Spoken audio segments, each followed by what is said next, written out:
if you don't create any value for Alabama, you don't create any value for yourself. So everybody's got to focus on finishing. And I think it's a cue every day. When you practice, you get tired, you get lots of reps. That when you start to get that way, that's a cue for you to finish. And, you got to finish plays, you got to finish games. We certainly didn't finish the last game. The last 5 minutes of the game was not what we needed it to be. So that's something that we have to continue to work on.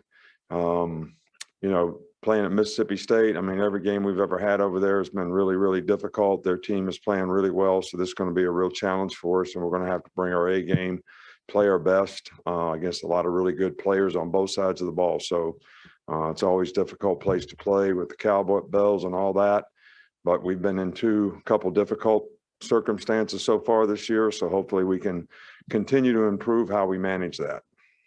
Okay, we'll start with Michael Casagrande. Yeah, you spoke a lot about the leadership of last year's team, the respected voices in the locker room.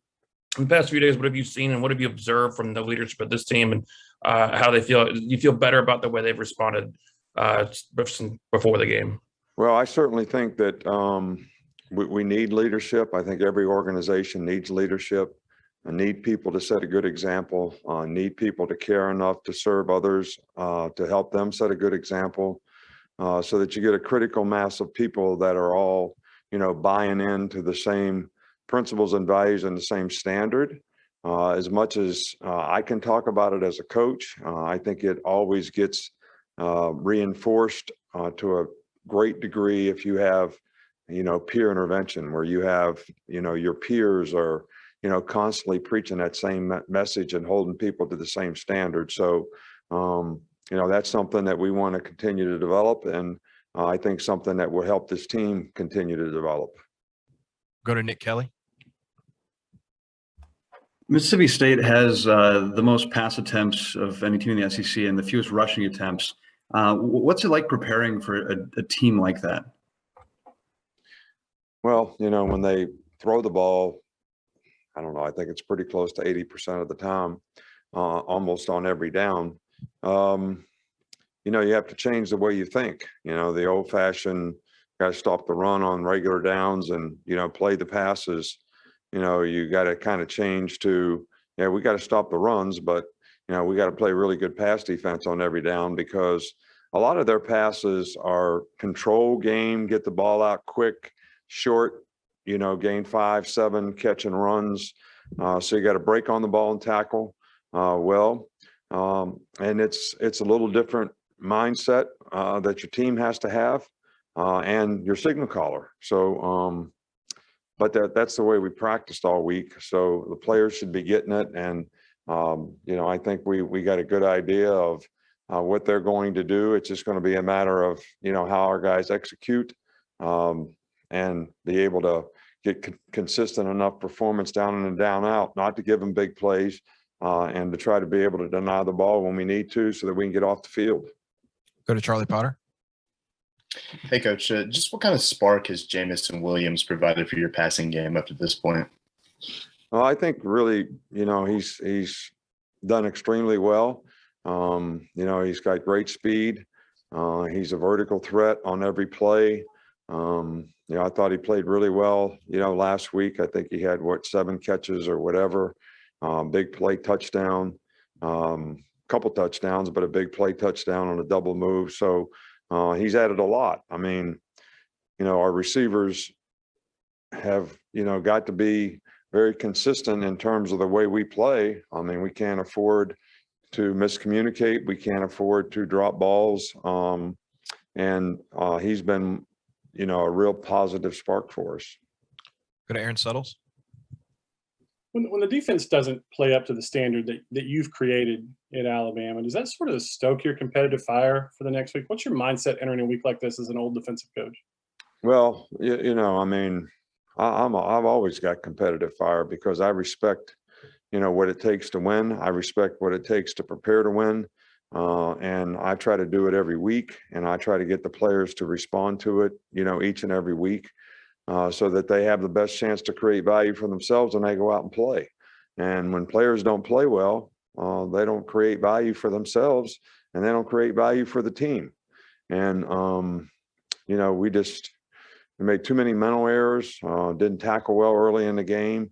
And I think all that starts with your mindset in terms of the intensity that you have, the focus that you need to be able to go out there and compete against good players in tough environments.